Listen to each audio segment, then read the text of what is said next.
Are you familiar with the word surrogacy?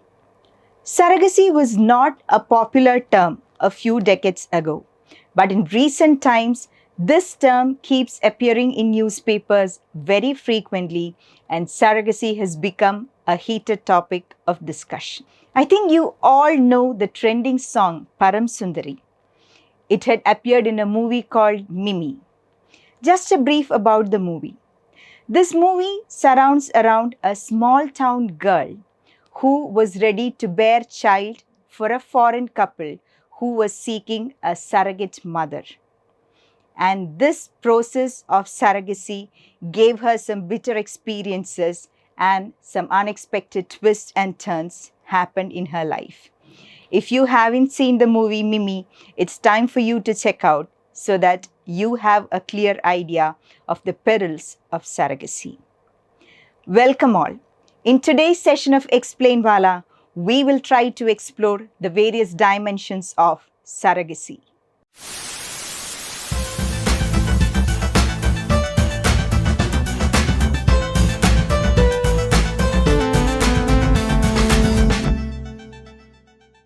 Surrogacy is a process of assisted reproductive technique where intended parents seek the service of a surrogate or the birth mother. The birth mother carries the baby until birth and delivers the baby to the intended parents.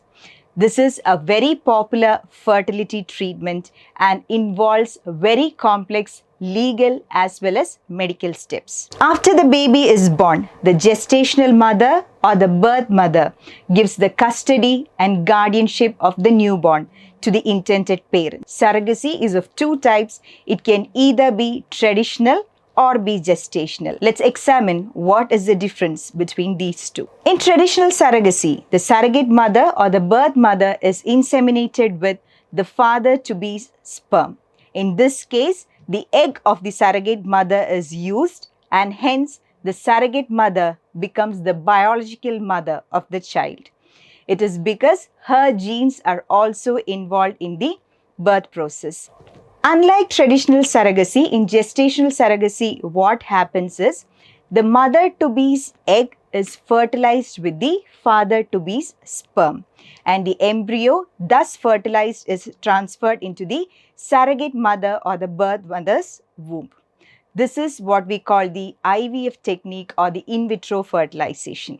In this case, the birth mother has got no genetic ties with the child because her egg was not used. Sometimes, if the mother-to-be's egg is not fit for fertilization, a donor's egg may also be used. Surrogacy can either be commercial or be altruistic. In case of commercial surrogacy, what happens is that the surrogate or the birth mother receives huge sums of money or financial compensation in return for the service that she renders. Whereas what happens in case of altruistic surgery is that the birth mother is only given reimbursement of her medical expenses that she incurred during the process of childbirth, and insurance coverage is also covered here, which means that she is not given any huge financial compensation like in case of commercial surrogacy during the entire process. We examined the theoretical aspects related to surrogacy.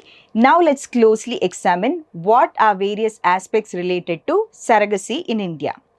Surrogacy in India had a long travel of its own right from 2002 when India became a surrogacy hub to the recent surrogacy regulation bills. There are various complex social, moral, ethical, legal as well as medical issues related to surrogacy. The Parliament this year passed the Assisted Reproductive Technology Bill and the Surrogacy Regulation Bills. So these two bills will have a serious impact related to the reproductive rights of Indian women. According to the Surrogacy Act that kicked off in January this year, there are certain eligibility criteria regarding who can surrogate a child. As per the provisions of the Act, a couple can opt for surrogacy only on medical grounds. In addition to that, the other eligibility criteria include that the couple should be a man and a woman.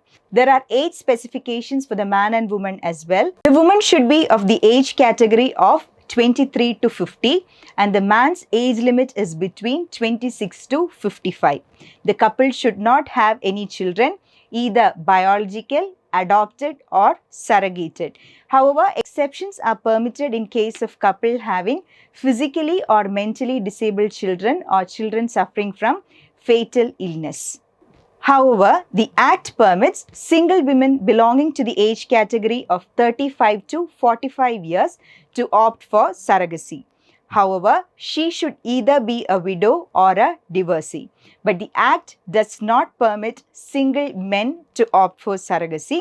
Petitioners had questioned in the Delhi High Court why age, marital status or gender should be made a criteria to commission surrogacy in India. In addition to the Surrogacy Act, the ART Act or the Assisted Reproductive Technology Act was also passed this year. This act pertains to various techniques that are involved to obtain pregnancy, which involves the handling of egg or sperm outside the human body and transferring the embryo to a surrogate's womb. Globally, India has emerged as a fertility treatment hub due to various reasons.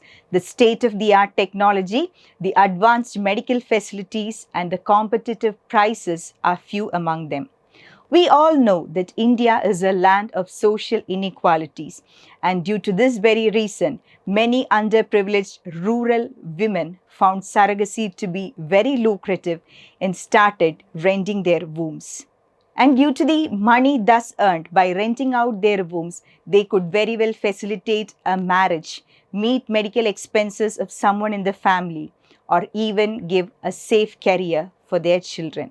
And this was the reason why the two above mentioned bills related to surrogacy was passed in India. So what are the demerits regarding surrogacy? As I mentioned in the very beginning, the movie Mimi was a perfect example.